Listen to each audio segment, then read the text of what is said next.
Calling all units, calling all units. Donut Shop has a fresh dozen. Go ahead and take a 1040. What's up, everybody? Welcome back to the Donut Shop podcast. Today, I'm going to butcher her last name because I tried and I already got my tongue tied doing it. But I have a friend that I used to formerly kind of work with on the other side of things. This is Gaby De La Espriella. Very good. I have to try to. So some of the rolling R words I roll too much, and my wife's like, "Stop it! Stop No, it. but you Too did many good. rolls. Too many rolls." So I'm gonna say it that one time. We got it, and I'll clip it, and I'll use it every time I have to say it. So welcome to the Donut Shop podcast. Thank you for having me. She's a former senior assignment editor from NBC6 Telemundo here in South Florida, Miami market. Covering the most intense breaking news, crime scenes, critical incidences. So in this episode, we're going to kind of talk about her, of course, and sort of like I want to talk about like the relationship between law enforcement, like PIOs, what I used to do, and then the news, evil media, the evil media, Yes. the fake news, the fake news.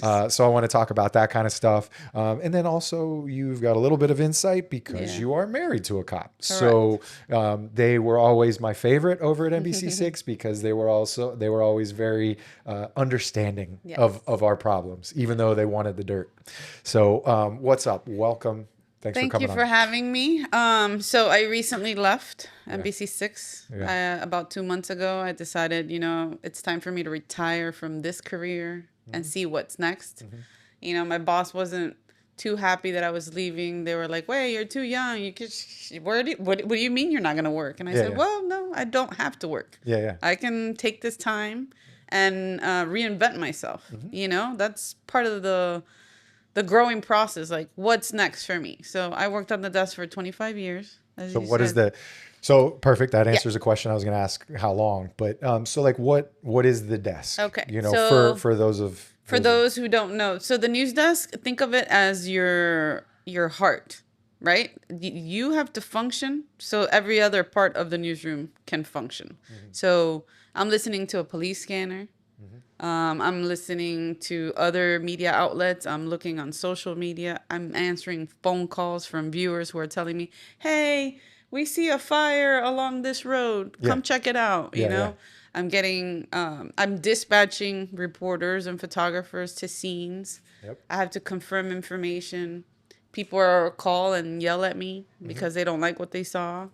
Or they want us to debunk everything. So you're the front line, basically. You're the front line for, news team assemble, so like you're the front line person that doesn't really make it into any of the TV shows, the movies, that kind of stuff. We don't get any of the glory. Yeah.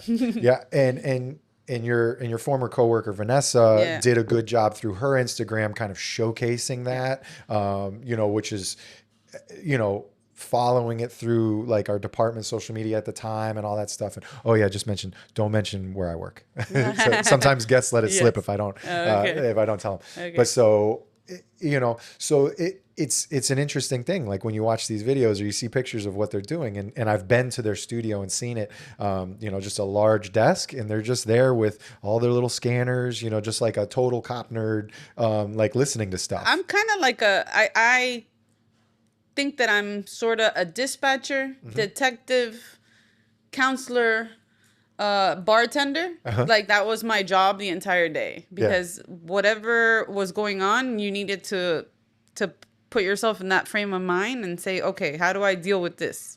Or how do I deal with this person that doesn't want to go and do their job? How do I talk them off Some the type ledge? Of prima donna reporter yes. that's it's so humid outside. Yes, we had a reporter who we went to. There was a big brush fire in the Everglades. I remember. So we sent a crew. 2,000 acres, whatever. It always happens. Well, she passed out. So a photographer calls and says, "Hey, so-and-so is passed out. Like, what do I do?" I'm like, "Okay, well, call 911 or get one of the fire rescue guys that is right there. That's right there. To help you." Yeah. Then I had to go to management and say, "Hey, so-and-so passed out." So it turns out that she was allergic to the grass, but she failed to mention that. Yeah. Because we could have picked someone else to cover that. Yeah. So that was another thing that you needed to learn all these people's personalities and what made them work hard and who didn't work well, Yeah. together. So it was kind of all that. Right. Yeah. Yeah. I mean, there's a lot of, yeah, you're the field marshal in the military, kind of like putting all your pawns and all your pieces in the right places and stuff like that. So like for me, she would be the person on Monday mornings on the other side of emails asking because they saw all the arrests from the weekend coming through the courthouse. And so they'd say, well, this one sounds, there's a little bit of juice to this one. Tell me about this one. So we get these emails in the morning as an information officer saying, hey, can you get us the arrest report or the arrest affidavit for it and just tell us a little bit about it, kind of let us know, do we want to talk about it? Is there anything for our viewers are going to be interested in this? Or obviously, is there a crime and safety aspect to it that you need? But then the other cool thing was working with you guys is and building the confidence and relationship was when we needed a story put out, they are the people that we call.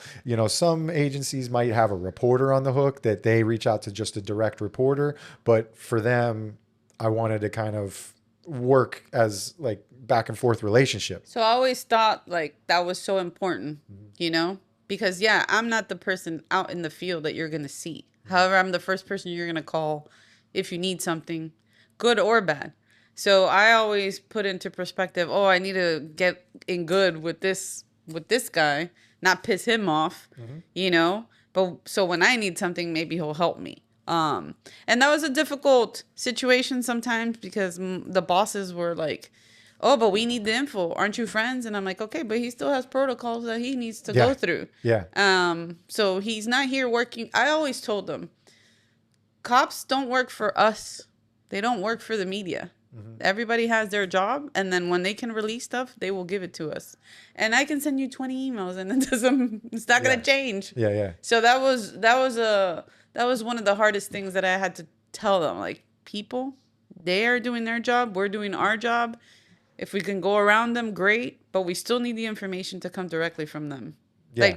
Because you need a couple points of source to confirm that something's really true, because you don't want to get punched in the face in the long run and like report something incorrect. And we can talk about that later. But and so that's what I always felt that it was important. Like, because of course I was working during the time where the media was the media has always been the enemy to law enforcement, but it was of course brought in the limelight with Trump and stuff like that. I mean, I was working Trump's rally in an arena that I might work near, and I remember they've got like the media stage in the back, and he points directly to them and says, and then we have the media, and the entire place, boo, so it's just, and we were like, whoa, that is a bad place to be standing right now. Because you have, I think it was like 19,000 people there turned and pointed and shame, kind of thing. So it was a tough thing. The media is very powerful. Yeah. We decide how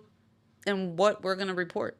What we think also is what's important, So you have to try to find a balance. There's this thing where journalism is changing. And before it was, okay, we're just going to give you A, B, and C, and then you come up with your own opinion about it. But now everyone's interjecting with their opinions and giving too much editorial. And that kind of changes the dynamic. So it's kind of hard. And then social media just oh my God, that's just a whole different thing. And the crazy thing is with that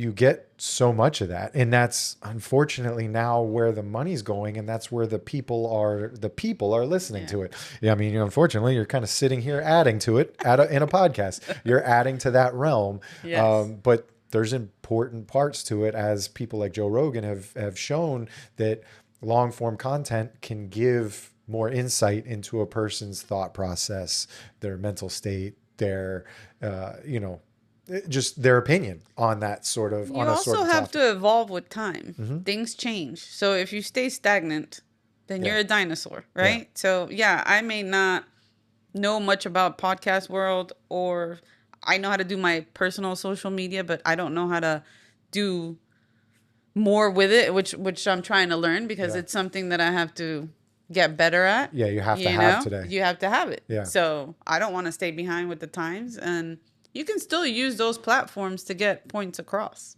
It just depends on what you're going to get across, and then you'll have your own audience. Yeah. Yeah. I mean, I was listening to, I keep bringing up Joe Rogan. Yeah. I was listening to an episode yesterday and he was discussing it with Jack Carr, how really kind of the media missed the mark as it comes to something like a podcast and social media. They still tried to maintain a conventionalism or a standard that had been upheld for a long time. And you go back to things like World War II, you got your news from Sunday, going to the movies, watching a clip that gets put on before a film that you watch. And then you might have Walter Cronkite or something like that later on breaking down just the basics. But now it's, maybe it started with like the 24-hour news cycle of the CNN that adapted it. And then it moved it to now it's just everybody gets a video, breaks it down now. So you've got so much information. I mean, shit, Sometimes watching. it's too much information. No, it's too much. We're watching Charlie Kirk get shot 30 seconds after he gets shot. Yeah. And everything's already analyzed. Everything's already out there. There's no more. It's hard to even have breaking news anymore. No. Because everybody's already seen it. Everybody already knows.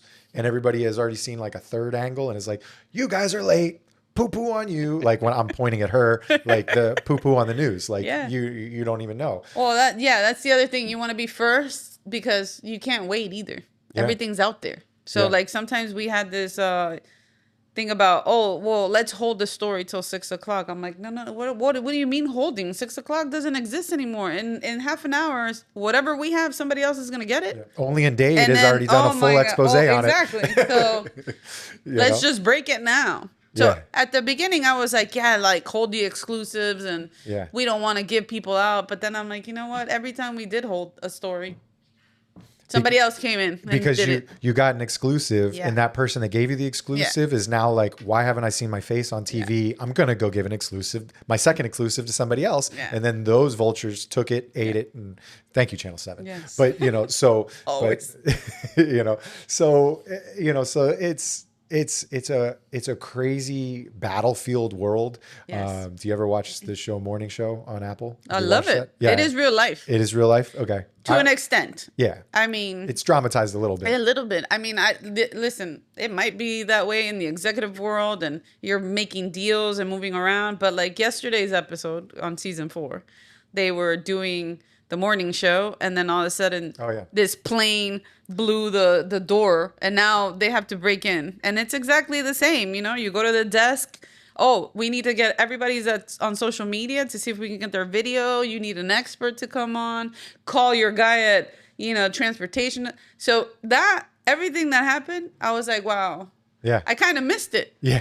It's that part. that's the adrenaline yes, rush, yes, the exciting absolutely. part about it. So yeah. We just watched that episode as well. Sorry.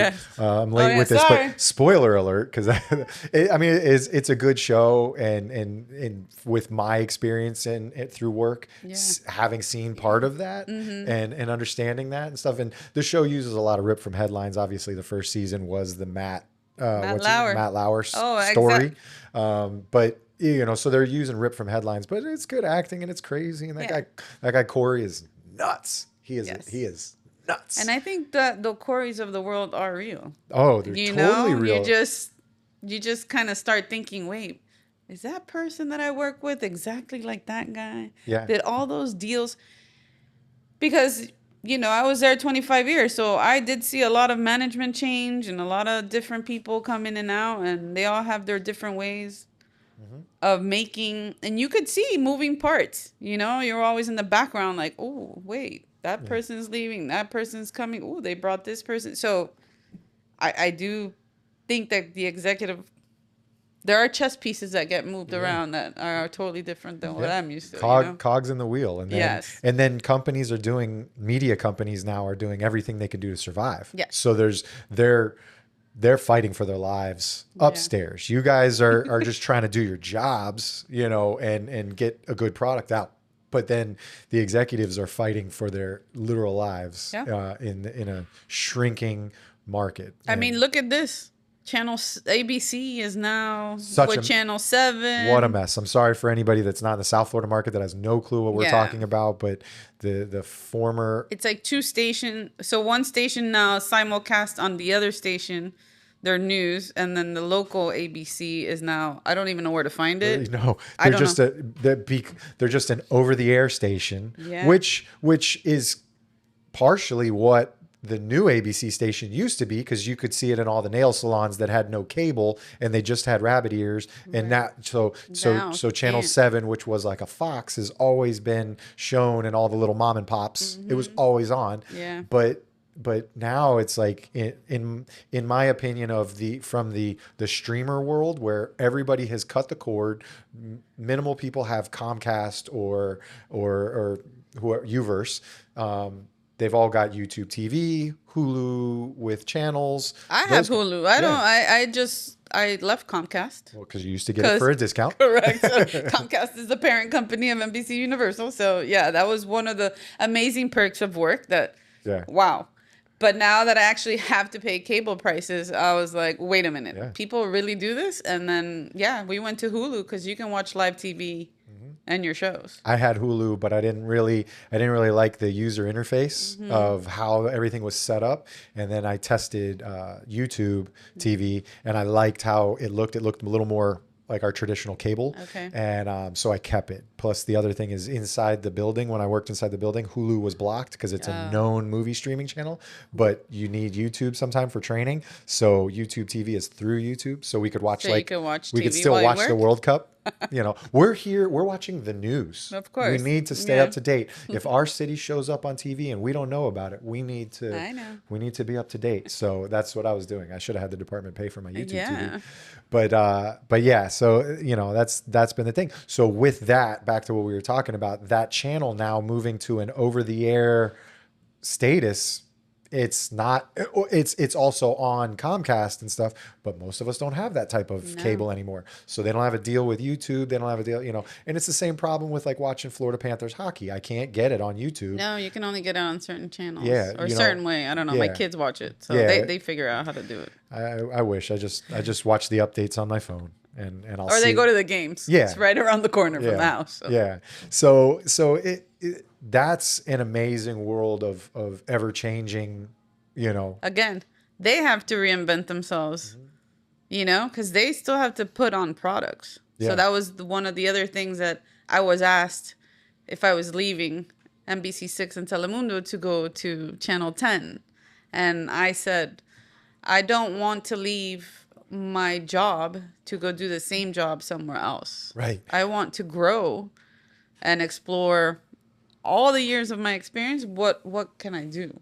What other venues are there? Yeah. What am I missing, you know? What would they be afraid of you doing? Like thinking that you were leaving to go do a news desk? The at same another- position, yeah. The same position as a assignment desk and run Channel 10 and then be their competition. Because theoretically, like a Channel 10, because they're not paying into ABC anymore, whatever money, granted, the advertising dollars are probably also shrinking for them because as an advertiser, you have to recognize people like Justin aren't watching your channel. Right. And sorry, I was a religious Channel 10. WPLG watcher.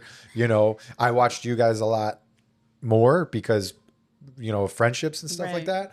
But your news was- most time my YouTube TV, when it turned on, the primary station was, and a lot of that was because of Good Morning America. Yeah. I enjoyed Good Morning America as the national show.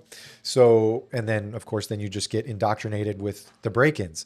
And now my wife we watch Good Morning America, and she's like, I hate these people. You know, the Channel 7 people. Yes. She's like, I don't like them. They They just don't- look she fake. doesn't like- yeah. You know, she liked whatever fake wholesomeness that the other channel had. So my great aunt was a PLG, ABC for life, Yeah. you know? But now that she can't watch it, she's watching Channel 4. Oh. And she even said, I really tried to watch NBC6 because of you, Yeah. but I just couldn't. Yeah. And I said, okay, listen, you It's- watch whatever makes you happy. I mean, some people like Miller Lite better than they like Bud Light and Coors Light, you know, so it's That's all the beauty. We all can pick what we like. Yeah, it's all the same thing. You have Yeah. the freedom to grab whatever you want. Yeah. And so for some reason, it just doesn't work. So, and that's the problem with the executives trying to, with a broad scope of people, like how do we get the most people to enjoy it. Yeah. So, all right. So we'll talk about some other stuff, but we're going to take a quick break and we'll be right back. Yo, what's up, guys? I want to do a follow-up. I used to run an ad or commercial for my friends at HPTRT, Human Performance, talking about like testosterone therapy or, you know, all that kind of stuff. I finally have been, I've been using it. I've been, you know, a member of the program for over 6 months now. I got my second round of labs, and I'm going to be upfront and honest with you. When I first was tested, I was at 330. I'm a 43-year-old man, and my test was at 330. I didn't even go through the injections. I'm going through a couple different types of prescription pills that they have to help me out. You know, all legal, all on the up and up. But after this 6 months, my test has gone up to 910. You know, as somebody who works out 3 to 4 times a week, you know, wants to stay young, wants to stay healthy with all this stuff. It's helped with all kinds of stuff, like my focus, continuing to get me like the best sleep that I've ever gotten. I've enjoyed it. So go over to hp-trt.com and check it out. You can bring, if you've had lab work within the last 6 months, you can bring your own lab work and they'll start you up. If you haven't, then you pay for the lab work through them. Or you can just go to your own doctor and do your lab work through your normal insurance, which I'm sure has a zero copay, if anything. And use the code DSP20, and that'll get you 20% off forever, as long as you're a member, as long as you use Human Performance. So it's a great program, good people over there. So go ahead and get it done. And if you've been thinking about it, or if you've looked at recent tests in your testosterone and you want a boost of that kind of stuff, get into it, because you can also get the testosterone through them as well as peptides and other things. So DSP20 will get you 20% off. Good luck. Hey, what's up, guys? Want to talk to you about Tasty Gains. They're a sponsor of Counterculture Inc. We love them, been using them, and I enjoy it. It's a little gummy. It's got like 1 gram of creatine in there. So you take 3 a day, knock it out. It's making a difference. And it gives me a little bit of sweetness too during the day. I can keep them right in my backpack in my car at work, and they don't melt. You can see this is the mango pineapple. It's my favorite flavor. But check it out. Use code Counterculture to get 20% off on Tasty Gains. So check out Tasty Gains. They're great. So get your swole on. All right, we're back. All right, so Gabby. Okay. So, we talked a lot about present and some stories about that. What got you into the industry? Like Into news. Into news. You know. So I moved to the United States in 1989 from El Salvador. Mi esposa es a salvadoreña. Salvadoreña. She must be really nice, like me. No. Oh, no, wow. she's very mean. I am mean sometimes, I've been told, but it's fine. But that comes from her upbringing in Los Angeles. Oh, so she grew up there. That's a Cali thing. Yeah. So Anyways. we came in 1989 because there was civil war, and my parents were like, "Oh, we got to go back because it'd be a better upbringing for me and my brothers." To go back to El Salvador or United States? To come back to the United States. Yeah. So we moved to New York. I lived there 2 years. And then we moved to Miami in 1992, 2 weeks before Hurricane Andrew. Yeah. Wow. Yeah. So my neighbor came over and said, "Hey, you need to tell your parents that you have to evacuate because we can't stay in this area." And I was like, "What are you talking about?" And she's like, yeah, tell her, watch the news. Yeah. So I was like, okay. So I said, "Mom, the neighbor says there's this thing called a hurricane that's coming," because I had no idea what this is. I've gone through an earthquake, civil war, but a hurricane, I was like, I don't know what that is. So we turn on channel 6, and I start watching with my parents, and I'm like, wow, I want to work there. Oh. So actually watching the news for the first time, really watching the news at 14, I was like, oh, I think I know what I want to study. Yeah. So I got a degree in broadcast journalism at FIU. Okay. I wanted to go away. My dream school was Northwestern University, but it was in Chicago. Yeah, I'm in Illinois, so it was really hard to get into. So They used to sell like a book where you could look at the rankings for universities. Yeah. And FIU was really at the top 10. So I was like, you know what? Why am I going to leave? I'm just going to stay here. And I did my degree there. And then the last year, they tell you have to do an internship to graduate. So I called Channel 10 and Channel 6. And I kept calling Channel 10 and I kept calling Channel 6. And I kept insisting. And I was determined, like, one of these people are going to give me an internship because I have to graduate. Yeah. So finally, the HR guy from Channel 6 called. And he goes, my God, you're so persistent. You're so determined. I said, well, I think that's what you need in the news business. Yeah. So, yes, I am. So I need this internship. So I was lucky enough that he gave me the internship. And I worked nights on the news desk because I was still going to school. And I had a different job, too. Yeah. So I had to do 3 things. Yeah. And I used to hang out with the sports guys, and we used to go to Bayside to eat, and it was just like a fun, but I had to do a lot of work. Whatever they needed, I did it. You were the intern, gopher. Everything. I never complained about anything. Go get me this? Sure.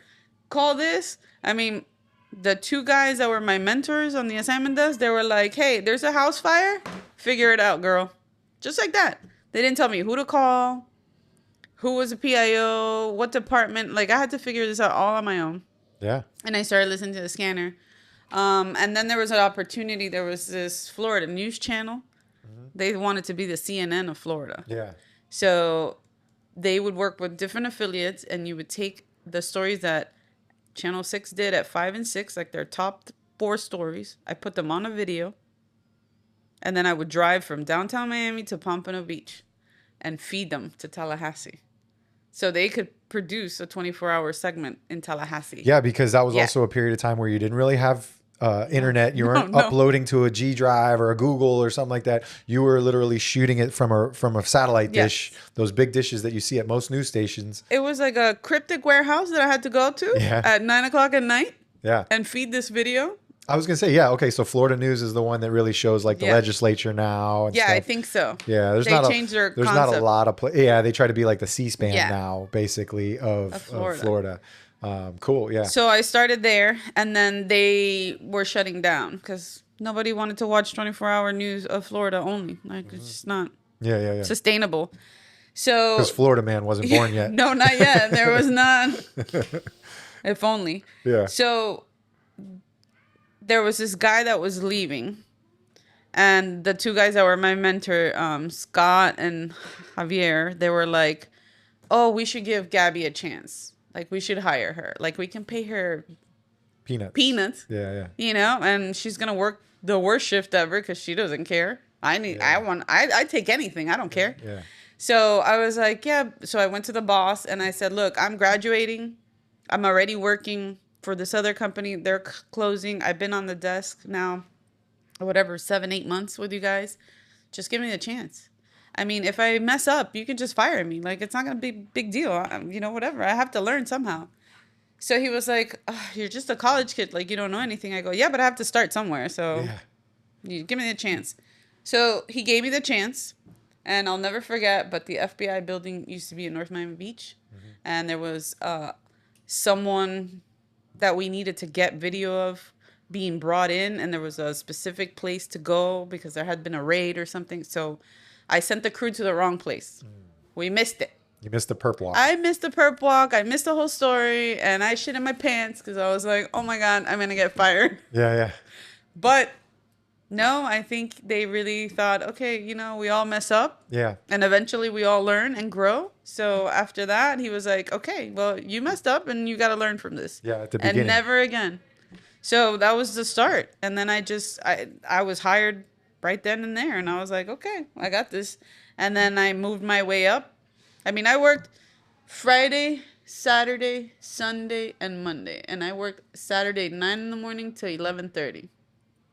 At night? At night. Full day. Full days. Aye. Yes. Yeah, because I could get 4 days off during the week. Uh-huh. Yeah. So I was like, why not? I'll work weekends. I don't care. Yeah. And then, eventually it started moving around and just learning really how to get sources, how to verify things, how to do. I'll remember we had a bureau in downtown Miami, and it was during the FTA. FTA. Yeah, Yeah, that FTA was riots. 2004. Yes. So Yeah. imagine. So we had a senior correspondent named Ike Siemens. Yeah. Okay. He looked at me and he said, "What do you know? You don't know anything." And I said, "Well, just because I'm young doesn't mean anything." And he goes, "Nah, you don't know journalism. You don't know anything." He was a tough old man. Yeah, definitely. So he needed something. He needed an interview done and shot and coordinated somehow. So I was able to help him. And then he was like, "Wow, you're not as dumb as I thought. Like, you really know what you're doing." Yeah. And then now I think to myself, like, I could have like crumbled and cried. Yeah. Or said, "Yeah, you know what? I can do this." So that also built me up, like, tough skin, because this is a tough business. Like, you have to be able to take heat from everywhere. Like, like, again, like people on the phone that yell at you, or law enforcement officers that get mad because, hey, listen, you came to our house and what the hell were you doing? Yeah. Or the boss, hey, I wanted this done. So everybody comes to you. It kind of just builds it. Reporters that Everybody. are working on a new contract with the news, and they need new FaceTime, or they need the better story, or you need to give me this story, or whatever. So at some point, I wanted to get a master's in journalism and fulfill my dream of going to Northwestern. Okay. So I applied, and I had my interview, and I just did not have the grades. Like, that was the only thing. Like, that GMAT that you take, it just wasn't there. So at the time, we had a woman who worked on the desk with me, and she was married to an ABC correspondent that worked on 2020. Mm-hmm. And so he said to me, "Hey, listen, you want to go? Because I know so-and-so, and with your experience, you're already working. Yeah. Like, they should be able to take you." Yeah. Because the master's program was 9 months, and the last 3 months was going to be an internship at the White House. Wow. I know. I was like, oh my God, this is my dream. But I said to him, "You know what? I'm already in my career. Like, I'm doing well. Yeah. I'm learning. The real world is here. So do I really need a master's in journalism to do the same thing?" So I decided, you know what? I'm just going to stay here. I'm going to work really hard, give 110% to this company. And when the opportunity to move up presented itself, I was like, oh, I'm going to go for this, because I always had ambition to grow. So what is moving up? So at the time there was an assignment desk manager position. I got promoted in 2008. No, I'm sorry, 2010, because I was pregnant. And I was like, oh my God, are they really going to give me a job? Because I got to go on maternity leave. Those pesky kids get in the way. Yeah. So I applied for it, and the GM at the time, she was a woman. So she said, listen, having a baby doesn't mean you can't be a career woman or run this section. Like, you can be a boss. Yeah. So I was like, oh, okay. So they gave me the job, and I was like, okay, great. Now I'm going to be the boss. So I was the assignment desk manager for a couple of years. And then there was an opportunity the next step would be assistant news director. So I was like, wow, okay, this is the next step up. So I tried for that. I went through the interview process. They were looking for someone who had more investigative skills at the time, because they were trying to build that department, because some people had left. And investigations you have to be really careful on how you present the story, because you don't want to get anything wrong. There's a lot of verification. You need to look like you actually did some investigation. Yes. Yeah. You can't just put this guy did that, right? So they wanted someone who had worked in that area. So I didn't have that, even though I really like investigations. Mm-hmm. Like, I think I'm a detective. Yeah. In my other job, I would have been a detective, Yeah. So unfortunately, I didn't get it. So I just went back to the assignment desk, and then I kind of just stayed there. For people watching, of course, like, what are, and we may not even realize it, like, watching the news, but like what departments are there in the news? Okay. Like what are those kind of things? Like, how's that break down? So, like, how's the newsroom breakdown? Yeah. So the newsroom breakdown, like, it's the assignment desk, everything comes through you. So you're like the dispatcher, the filter, everything comes through you first.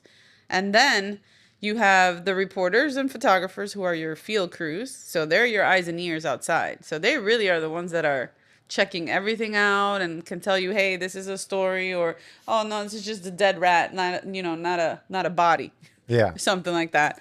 And then you have the producers. So they take everything that the reporter has gathered out information and they write for the show. So what you see the anchors reading, So they kind of do the screenplay Yeah. for what the anchors Yeah, do. so Because there's different phases. Obviously, the guy or girl that's sitting on the desk that you look on TV that's wearing the makeup isn't the person that walked out there and did. No. Some of them do that occasionally. yeah, but no. But yeah. Somebody's writing what they're reading. So if they say, hi, good evening, I'm Justin. Yeah. Tonight we bring you blah, blah, blah. And then they fill that in with the reporter and weather and sports. You have the weather team. That's a whole different department. You have the sports department. And then digital. Now it's all about digital. Yeah, what goes up on the website. What goes up on the website, what goes up on the YouTube channel, what goes up on the app, Instagram, Twitter. So, but you all have to work together because you all have the same content. So like an assistant news director is going to be over is going to be a number two of the news director type. So the news director looks over all that stuff. They would have looked over, making sure that all the shows don't have mistakes and that the information is correct. They also look over, the reporters, probably not so much their content of their stories because you have a managing editor for that, but more of like, hey, you got an issue, let's talk about it. Or if you want to move someone to a different story because, hey, this is more important than this. So you kind of do that. Yeah. So you do a little bit of all that. But yeah, so then they've got supervisors, and I'm trying to like sort of like relay it to law enforcement because maybe there might be a lot of and then your assistant chiefs, right? So they have their own people that they have to manage. Yeah. So it's kind of the same thing. Move people around. Yeah. Yeah. So that's the news director position, and then they've got assistants to sort of look over certain areas or delegate to. Yeah, delegate because then you have executive producers, and they're the ones that make sure that the producers are doing that show is clean and everything's correct and time wise, or if something breaks in the middle, you got to help them change it. Because that's the other thing about news, it changes. Nothing's concrete. So you can start at 9:00 with 3 stories, and then by noon, all those stories are changed to 5 more. And then in the middle of the show, if a plane goes down, that all your format is out. Yeah. So then you got to kind of just go with the flow. Yeah. So then, you got to completely flip it. Look, squash your dog doing jumping jacks story. And now you're over here on a burning site, or it's a big one. So you have to send out 3 different crews to look at from different angles. We got one crew at the hospital. We got one crew on the crash scene, and we got another crew at the tower. So logistics plays a big role. So that was one of my main things, like how to do logistics, making sure that the people are placed in the right areas, because TV goes with video. If you don't get video, you don't have a story. Yeah. So you can't have the news truck that isn't able to pipe a direct feed into, you don't really necessarily want your reporter sitting there with an iPhone turned around shooting an iPhone, because it's like, look, my truck doesn't have the capabilities. Like, I'm in an Explorer. But I'll tell you something. Everyone now is a reporter. Everyone is a reporter now. Yeah. Your phone definitely captures everything. So there's this. That's why I want the new iPhone, because I want the square aspect ratio sensor, so that I can determine after the fact, do I want this to be a wide angle or a 16:9, or do I want it to be 16:9 vertical? But everybody can play a reporter now. Oh yeah. Yeah, so. No, it's.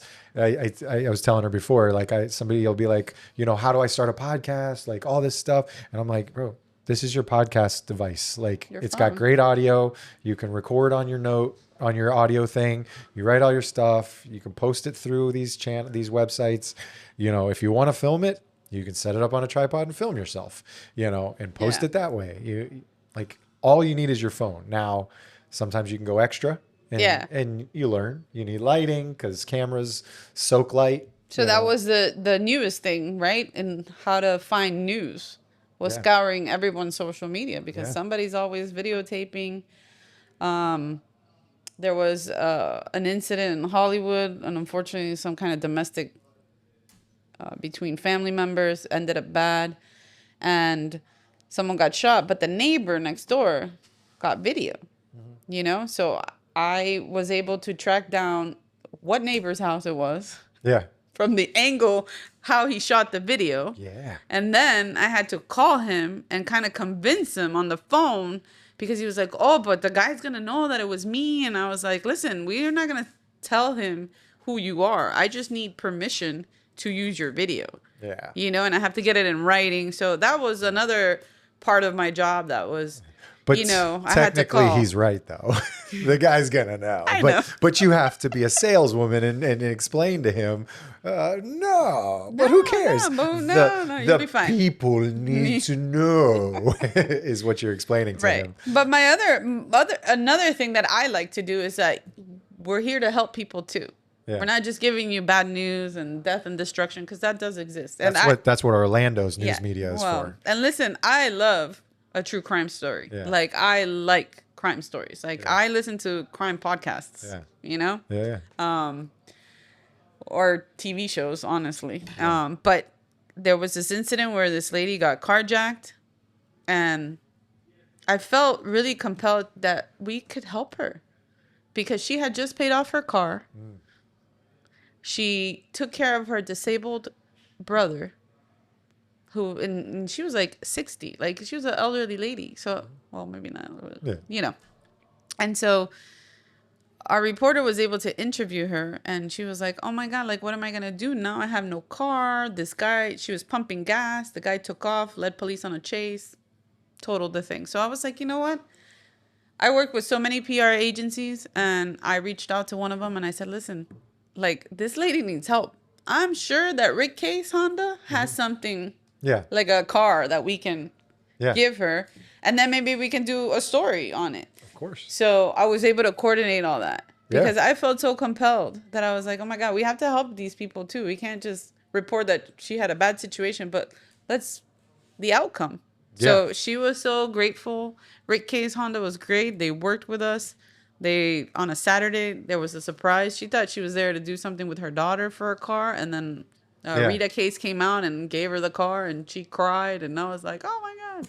No, I mean it's cool, and that's what it's important because you always hear on the news like, you know, we're gonna stay on this case and we're gonna follow up with you, and 10 times out of 10 there ain't no follow up. There's not a finish because news has got to move on. There's a bigger, better story. Sometimes stuff like that doesn't happen. Yeah. And I did it recently for a friend whose husband was killed in Pembroke Pines, Charlie. And we had worked together on trying to get some stuff figured out. And a guy from my agency, he owns a company that straps palm trees. And that's what killed Charlie was a palm frond falling on him while he was riding his motors. And it killed him. And so, you know, I had worked with her on that, and then she comes back to me and she goes, "Hey, how do we get this on the news?" And I was like, "All right, I'm not in that job anymore, but let me practice my skills." And so I did my write up and everything like that, and I emailed it to Vanessa, and I did the write up just like I was taught in our PIO schools about give them the flash. Tell them why you think it's a good thing, and then give them the story. Yeah. You know, like tell them why they should air it. And she's like, "That was perfect. It was a great write up." And we also gave it over to Steve Litz, I think, was the one who had done the original story. Right. So she's like, Steve wants to do the original story, or he did the original. You kind of follow through. So it was great for that story that you guys had already aired back when Charlie died, to then finally have at least some sort of follow up to Charlie's memory and all that kind of stuff to put it on the air. And I was like, it feels good. And so those are good things. And it speaks back to the relationship, right. You know, call it quid pro quo, but it's building relationships and saying, look, you know, you do this, you know, I help you out. Yeah, all those PR companies that always wanted us to cover their stuff. I was like, wait a minute. Yeah. I do cover. I think that some things are good stories, some things we don't. Yeah. But I said, now you have an opportunity for both. Yeah. You know, we're going to help this woman. Your agency will get recognized. Rick Case is your client. So it's overall, And honestly, Justin, with all the bad news that is out there, Yeah. and I've seen a lot of things, and I've gone through a lot of things. Like I was listening to the scanner when Parkland happened, and I had to listen to that. And I have a daughter, and I was like, oh my God, she's in school, and hopefully this never has to happen. Yeah. But I was like, you know what? This is a positive thing. Like, let's finish. Yeah. And NBC6 had this brand of on your side. So, okay, this is how we complete the circle of being on your side. Yeah. So it was one of the last really things that I did, and I feel really good about it. So I went out with, You good went things. on a good note. And, Yeah. It's always good to see the follow up and on those kind of things because, I'm sure living at first person, just like me for 20 years of living, we talk about the traumas that police officers go through, are magnified 10 times because it's like someone might have 3 of these events in their life where a police officer might have 3 of them in a week. Yeah. And then you work 52 weeks a year and 20 years, 25 years, 32 years sometimes. So, things get magnified, but same sort of thing goes with you guys, trauma.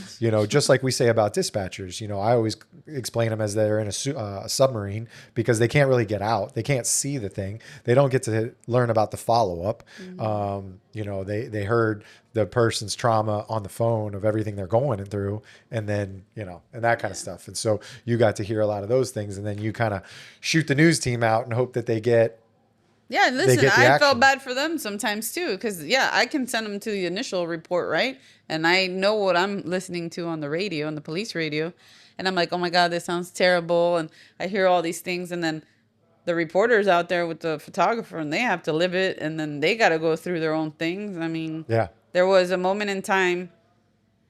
You also have to be composed even during bad news. Yeah. Like the Fort Lauderdale Hollywood International airport shooting. Yeah. I won an Emmy for that. Nice. Congrats. Sorry. But my speech was about I'm up here accepting an award for something terrible. Yeah. That makes we're up here celebrating. We're it celebrating made me feel terrible. like, wow, I kicked ass. Yeah. The reporter was the first one on scene because she was a Dolphin fan. I will never forget the Dolphin fan that was going to go to some trip and he lived by Plantation. And I heard it and I said, no, tell that Dolphin fan that. Sorry, we got to go. Yeah. And there was a man who also worked at our station in the promotions department who called and he's like, I'm in my car. This is happening. And I'm like, oh my God. But then, you're winning over something that's terrible. Yeah. Yeah, tragedy. But it's part of that psyche that you have to be like, okay, this is my job. I have to remain calm. And then at home, I can decompress. And if I want to cry about it because people lost their lives, then I just got to get through it. So yeah. No, that was a crazy day. I don't think I was working, but I remember all the aftermath and I remember all the stories from all of our guys. And plus, especially later on, it was years after the PIOs explaining everything that happened and all that for the news stuff and all the coordination that needed to go on and everything. So crazy. Yeah. All right. Well, we'll take another quick break and then we'll be back to talk about this stuff some more. Yeah. Yo, what's up, everybody? I want to let you know I have a new website format. Same website, donutshoppodcast.com. But this time I'm running it through Shopify. Make it much easier to purchase items because aside from the hats that I have up there, Donut Shop Podcast, PVC hats, the blue line snapback, laser mesh, nice and clean on the inside, comfy hats. I have some other swag, t-shirts, can koozies, just some other stuff that I put up there. I'm running the website through Shopify, and so it'll make it real easy for you guys to go on and purchase some stuff and support the show. So thanks for tuning in and following the show, and don't forget, donutshoppodcast.com. Thanks. What's in the cup? Guys, what's in my cup? Blackout Coffee Company. We joined up with them. I've been drinking it and I enjoy it, and I think you may enjoy it as well. So you can go over to our website and click the link, or you can just go to their website, blackoutcoffee.com, and use our coupon code to get 10% off. The code is DSP10. So go over, check it out. All right, we're back. back. So in this, I mentioned earlier that you are married into law enforcement. So like, as someone who's not only working in the news industry, but married to law enforcement officer, how do you wrestle with the conflict of interest and concerns when covering like sensitive law enforcement stories? Sometimes it may even put us in a bad light as law enforcement. Like, where do you draw the lines, or how do you work it? So when I first got together with my husband, he retired from Miami Beach Police. As the assistant chief last year. But when we first started, he was a sergeant. And I thought, oh, wow, now I'm going to have a source Straight line within Miami Beach Police, you South know? Beach is on the hook. Yeah, because, hello, everything happens there, right? It's so busy. Yeah, we may as well put a substation there. Yeah. So I remember calling him. And he picked up the phone and he goes, don't ever call me about this again. Call our PIO. Click. And I was like, whoa, okay. And you guys were married at this point? And then we were married at this point, and I said, all right, there has to be a line between our jobs and our marriage. Yeah, professionalism. So professionalism. So I said, okay. Then from that moment on, I couldn't really call him or text him for anything. You know, we even had a situation where Channel 7 was getting a lot of Miami Beach stories. So I do think they had an internal leak or they had a better source. I don't know. But the news director at the time said, listen, you are not doing your job at home because you're not getting any of these stories. You better get your wife duties on or something. Pillow talk. Yeah, because you need to get them. And I said, let me explain something to you ladies. My job is one thing and my marriage is another thing. So, you know, I'm not going to lose that over this job either. So, yeah, reporters here and other people need to come up with sources as well. Yeah. And even for him, you know, I went to an event where somebody was being honored for, she was a victim. She was a survivor of a heinous crime. And we go to the event and the chief at the time looked at me and said, you are not going to disclose any about what's going to happen here to your news station. And I said, no, sir. Here, I'm just the wife. I am a wife. I am just the wife of... Wow. That's it. I know where my place is. I'm not going to disclose anything.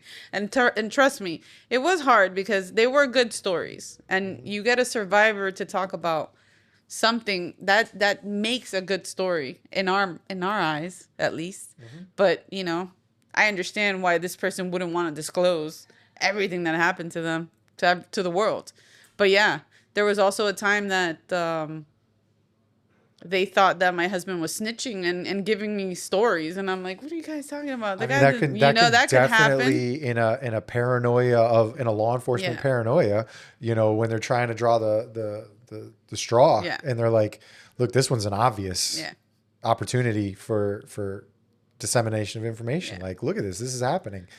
So there was a lot of things like that. I think the hardest day was we used to be able to listen to Miami Beach police scanners until they got encrypted.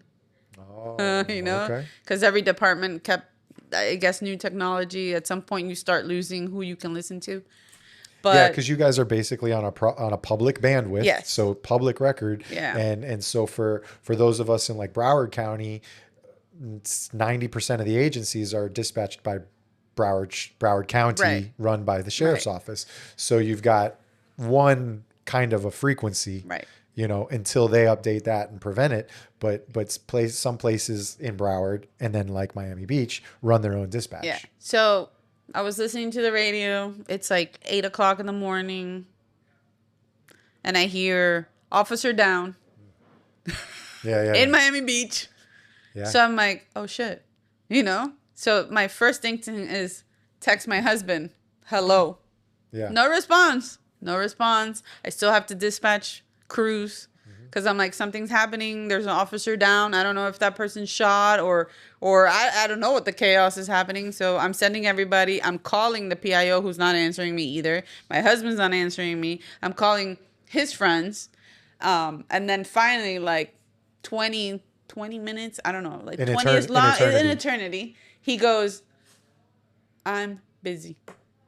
I said, okay, he's alive. At least it's not him. So, unfortunately, one of the SWAT guys, he was working out. He got a heart attack. Oh, wow.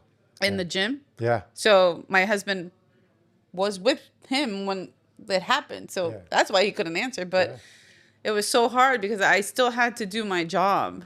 And then think of, wait, oh my God. But am I a wife first or am I a news person, a journalist first? Like, you know, in that situation. So that was scary moments, but I needed to, you know, just keep going. Yeah, you're compartmentalizing and saying, look, I have your responsibility here, you know. Yeah, I mean, I can't imagine that. That's got to be. And then the other thing is I also try to, you know, since I am married to someone in law enforcement, I try to kind of convey the process of things. Because, you know, news directors and reporters, they want information like now, we need the info. It's like they have a process too. They have someone they answer to. They have to go through protocols. They have to clear all this, and then maybe we'll get the information. So you were able to, from a real time or from a first person point of view, advocate also for the agency. Advocate a little bit. Now, a little bit. There was, you know, an agency that always asked us, like we would have information on something and they would ask us to hold off, you know, as a favor because my relationship with them was so good, you know, and I had to fight. Do you think that was often that, like, as a favor, you know, do you think sometimes they ask for too many favors when they think that, like, oh yeah, we gave you information. It's like, yo, you gave me information that you technically had to, or that was freedom, you know, freedom information. Like you know, like, I think when it was sensitive topics, they wanted us to hold off. Obviously, you know, a police officer in their agency got arrested and maybe they don't want that to disclose, but wait, I have all these details. Yeah. I mean, it's I just need you to go yes or no. That's it. Yeah. And really the yes or no is, did the person we're hearing he worked for this agency? Can you confirm? Right. You know? Yeah. So they would, one time I did get burned because I fought for them and I said, listen, we need them. We need this agency, and I don't want my relationship to be tainted with this person. So can we please hold off on the story? So I had to go to my news director and say, hey, listen, let's just wait, like maybe another hour. And in that hour, Channel 7 put the story. Yeah. So it goes back to, wait a minute, why did I protect if it's going to get out anyways? It goes back to the whole thing of, you know what, if you have the information, as long as it's verified, and it's not wrong, because you don't want to make that mistake. Yeah. You know? So that you've kind of led me to think of a question. Like, how do you feel? You know, yourself, it hopefully soon will be included in this, but as we've put it in the past, reformed journalists that are coming over to our side, you know, so the Kerry Codds of the world that now become like a Broward Sheriff's Office public information officer. And now I think he's one of the lead PIOs, you know, was always a great reporter, field reporter, all that kind of stuff, did good stories. I've communicated with him when he was on the media side. How do you feel about, you know, people that are journalists or in your field swinging over to do the law enforcement job? So I think that it's helpful because you do have the insight of how the other side works and what you need to get to them. Yeah. You know, you can actually dictate how it's going to work. Yeah. Well, you not can only or accommodate. Or accommodate, yeah. Yeah, not dictate. Yeah. That doesn't sound too good. Yeah, but obviously your relationship with that news station definitely could benefit both them and you because you know exactly what they're going to need, the timeline that you can give it to them, and be realistic. Like, hey, you know the other side. So those are one of the avenues that I'd like to explore now that I've left NBC6. You know, how to be a public information officer for an agency or a company, because I think I could bring those insights. Like, I know what they're going to be looking for, you know, when you have a good story, when you and you have to respond when you have a bad story, because keep it hidden doesn't make the agency look good either. Yeah. You know, no no response is like the worst. We would always come up with our own scenarios like, oh, this guy probably did this, or oh, that guy's doing that. And then it turned out to be nothing of those two, but we like to invent our own stories. Yeah, the same thing that we do before we drive to a house. I create 3 stories. Yeah. That way I don't get surprised, you know, but it's Yeah. also funny just to do kind of rumory stuff and creates, you know, I tell my wife that all the time. Like, well, I'll see the news story and I'll go, oh, you want me to fill the rest of that in? I'll tell you exactly what happened. Da, da, da, da, da, da, da. And she's like, you're sick. Yeah. And I'm like, yeah, but stuff is weird. Yeah. You know? And then you kind of gauge you being in this industry. I think I understand both sides, you know? I understand how the media works. I understand how law enforcement works. So I have an advantage that I'm in both. Even though, you know, I'm not a cop, but I live with one, you know? It is true. Yeah, it is true because, you know, a lot of times, you know, like me, for instance, I went into the position just being a cop. You know, like I had a little bit of media experience because I used to be on a podcast beforehand and, you know, so I talk on a microphone or whatever, you know, like that kind of thing. But I had to learn a lot. And there's a lot of training courses that we go to teach cops how to be public information officers with according to laws and then according to, you know, the recipe that's created that needs to understand. So as you're saying, you already have a leg up on that because you have 25 years of experience plus a degree in it. Yeah. So, you know, you've seen all aspects of the news to be able to understand what it needs. Whereas, you know, yeah, I may have seen all aspects of law enforcement, but I haven't seen all aspects of the news. And I have to learn the other side or whatever I choose to do, right? Like I would have to learn all those rules and regulations of what you can disclose, what you can't disclose, how you're going to say it. Yeah, internal affairs type stuff. You know, some of our protections in law enforcement about, you know, personal identity and all of that. And then, so like, have you ever gone on ride-alongs? So actually, news career? Yes, in my news career. So my first ride-along was when we moved to Miramar. So the station was in downtown Miami. So in 2000, the station moved to Miramar. So there was only the gas station, the fire station next door, and I think and the Wendy's, right? And us. So this big building off 75 in Miramar. And the Miramar Police Department they wanted to have a desk inside the station. Like a little Interesting. Oh, like a substation, a place where the not officers... even a substation, just like a desk. Yeah, but the cops could come and just hang out with us for a little bit. And like, interesting. I don't know. Maybe they were just trying to create because it was in their city. Yeah. But, welcoming you. Yeah. They had a sign. Yeah. They would come. They would come and hang out. Like just one, whatever. They would come. So I asked for a ride along with them. Yeah. So my first ride along was with Miramar Police. And they showed me because I wanted to know the layout of the city. Like, I don't know anything about Broward. I grew up in Dade County. You know, what is Palmetto Bay now down south? Yeah. I don't know anything about Broward.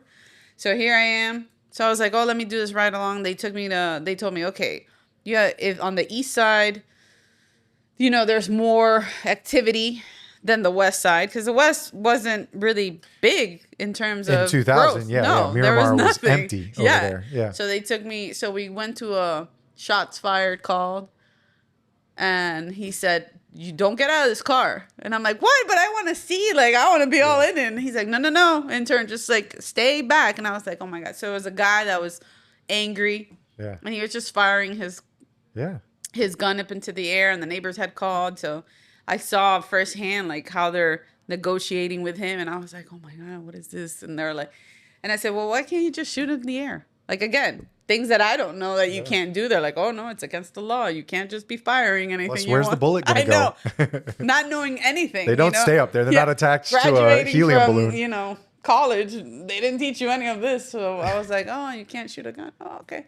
So all right, that sounds good. Guess it makes sense. Yeah, it makes sense. So that was my first experience. I don't think I did any more ride-alongs. I think I did undercover stuff, but that was for a piece with NBC6. Where I also got an Emmy for. Nice. There was a guy, I think Tamarack maybe, but he was selling citizenship. Okay. He would tell people, hey, you know, you can become a Native American or buy a passport of the world if you pay me $3,500. And then that automatically makes you a citizen of the United States. Yeah. And unfortunately, people that come to this country don't know Right. that that's not the process. So I had to, I'm from El Salvador, so I had my Salvadorian passport. I dressed down for the part.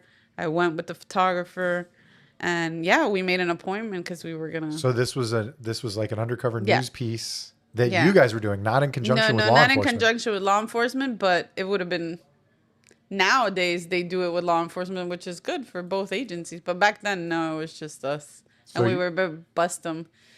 Yeah, I went in there. I showed him. The lady across from me said, "Listen, all you need here is a tax ID number to stay in the United States, and then what do you want? You want a world passport, or you want to become part of this Native American Wow. group in North Dakota?" Yeah. And I was like, "Oh, I want to be a Native American." So she's like, "Okay, $3,500," and yeah, I was like, "This is reality." Wow. It's So you crazy. did that undercover or Yeah, yeah. as a group, person. as a team, yeah. And how'd they film it?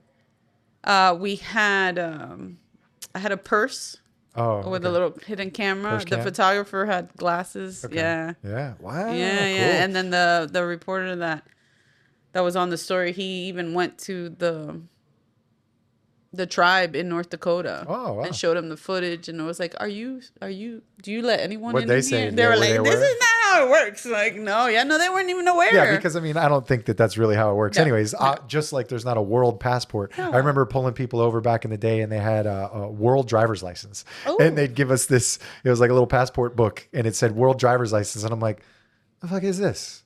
Like, what is this? This is not a world driver's license. That means they've driven all over the world. Yeah, like, oh, this mean, and I'm like, no. Your tourist visa is basically a world driver's Mm-hmm. license. If you have a driver's license from your country and you're here during your 30 days, like you That's can funny. you can just drive. Like, what are you doing? And now that you say that, I never asked anybody what they paid for it or whatever, but it was a scheme, probably just like what you said, a lot of immigrants, like we have a lot of, Haitians that come over that are seeking refuge and all that kind of stuff. So yeah, people are just, oh, okay, this is easier than going to the Department of Motor Vehicles or whatever.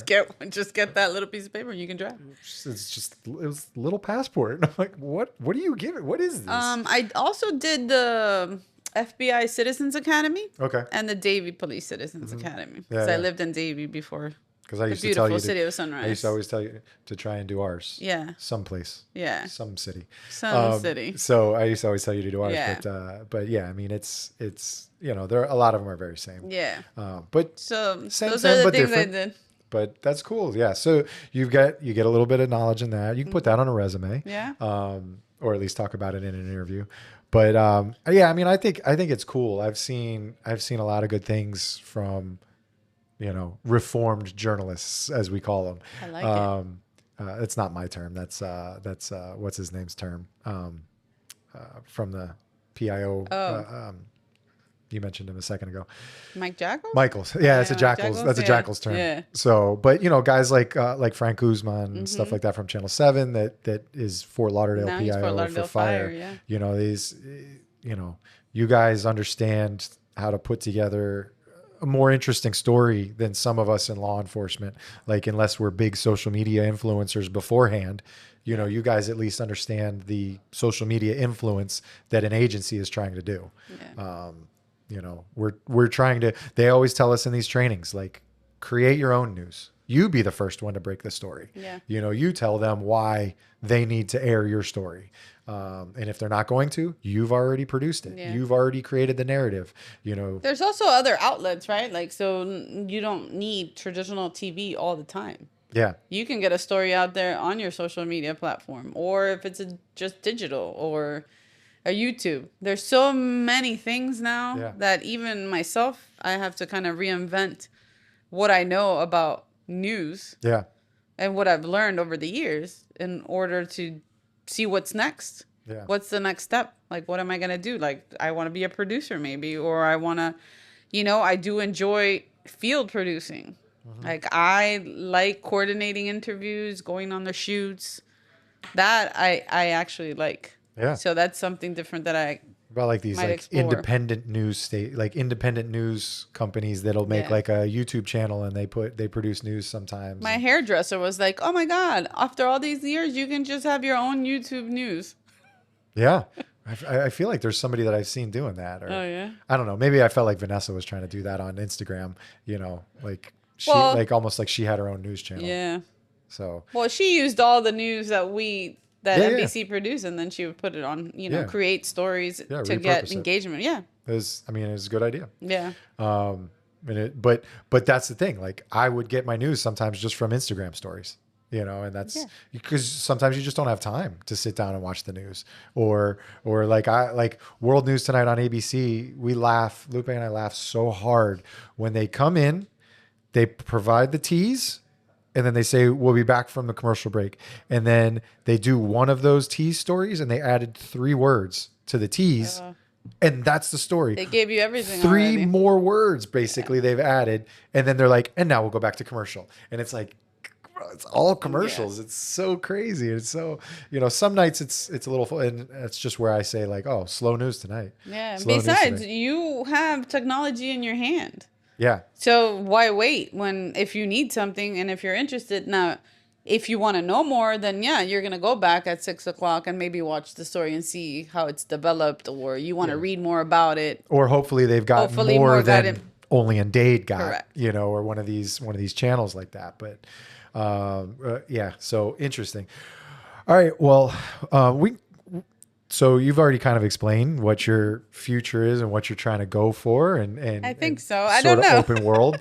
I'll kind of wrap this up with this. I like to do this question. Something that because you've worked a job for 25 years, something that you would say is a habit, or is like a something that you've done like since day one, almost like when you got there. Like, did you set, do you have a quirk where you had to set your coffee cup a certain way, or set something up, something that's like a little quirky or a little weird, that's specific to you, that you find? So specific to me, I think that I earned the reputation of having the most bags. Okay. I had a So purse. you're the bag lady. I'm the bag lady. Okay. I had a lunch bag some days, or I had my purse. I had a bag with, notebooks, and I love stationery that I don't use, but I just had stuff in it. And then somehow I would have a different bag for something else. So I was the bag lady. Okay. I think that every day I came and I changed them often. Yeah. Like every week I had a new purse that I changed, and a tote bag here, or I don't know. I just had all these bags. And even one year I think I dressed up as a bag lady. I just had a bunch of bags on because I was like, that was me. I could guarantee have bags and iced coffee. Okay. Those are 2 things that you could always, Yeah, everyone knew. Where's your, the days that I didn't come in with iced coffee, they were like, are you okay? Yeah. So I gave it up for Lent one year. Okay. I said, you know what? I'm going to give up Starbucks. I'm not going to have any iced coffee. Yeah. And I did it for 6 months. And I saved a lot of money. Yeah. But I was like, oh my God, I really miss my iced coffee. But that was one of the quirks that everyone knew. Like, where's Gabby and her iced coffee and her 13,000 bags? I watch sometimes the dispatchers, like, because their shift changes, like right when I'm getting back into my car after briefing, and I watch some of the stuff that they lug in there. But I mean, with you weren't able to go. You're not like leaving for lunch. You're It was my home away from home. Yeah. I spent so many hours there Yeah. that I felt like I wanted to have everything with me. Yeah. I need all don't know my stuff. I don't even, I said, I spend more hours here sometimes than at home. I felt like, so I just brought all my shit. Stuff, all my creature comforts. Yes. And then, because I'd bring a sweater, or, one time there was those Snuggies. Yeah. Because it was so cold. We had to keep the newsroom really cold. So I would bring that. But yeah, I don't know. I always had something. And anybody needed something. Oh, wait, I might have it in the bag. It might be a Gabby. It's like Isn't that it's like Harry terrible? Potter, and you're just digging deep and you're pulling out I swords. really think that that's how people recognize me. Okay. The bag lady. All right. So I never thought about it until now that you asked. But yeah, I think that was one of my quirks. I always had stuff with me. Cool. All right. Good. Yeah. All right. Cool. Well, if you don't have anything else to add, then we can No. probably wrap this up. I think this is a great opportunity. Yeah. You know, this is fun. Yeah. This is something new. I wanted to come on your show and just see what it was all about. And Oh, she's like on LinkedIn, share. like, when am I coming on your podcast? And I'm like, whenever you want. Like, I have so much free time. Before I didn't have any free time. Yeah. What am I going to do with myself? So yeah, no, it's cool. Yeah. I mean, hell, jump on podcasts or whatever. Yeah, They're fun, maybe. you know? Maybe that's something. There's a lot of people that have, remote ones. Like I do them remote from my house sometimes. So all you got to have is, I recommend a camera, but you can use your phone and you can just set it up on a tripod and you understand tripods. For now, I'm going to be guests. Yeah, that's what I'm saying. Guest No, speaker. guests. Oh, yeah, I'm saying guest you can be speaker. guests on Oh, people's okay. stuff, and just the PIO mindset of me. I can't stand the desktop shot of straight up your nose. I'm big about eye contact. Yeah. So that's what I do with my own guests when I do these things. I'm like, hey, can you just grab a book or an Amazon box or something and put your laptop underneath it? That way it's higher. I don't want to watch that angle. And I see it on the news when we're going to clip over to this, expert in whatever field. And the guy's just at a desk or he's at a coffee table in his hotel and it's like shooting up. He doesn't know how to set it up. Yeah, So I know. that's me. That's my media sense. So, all right, everybody. Well, thank you again. Thank you, Gabby, for coming on, and we'll catch you guys on the next one. Bye. Bye. Calling all units. Calling all units. Donut Shop has a fresh dozen. Go ahead and take a 1040.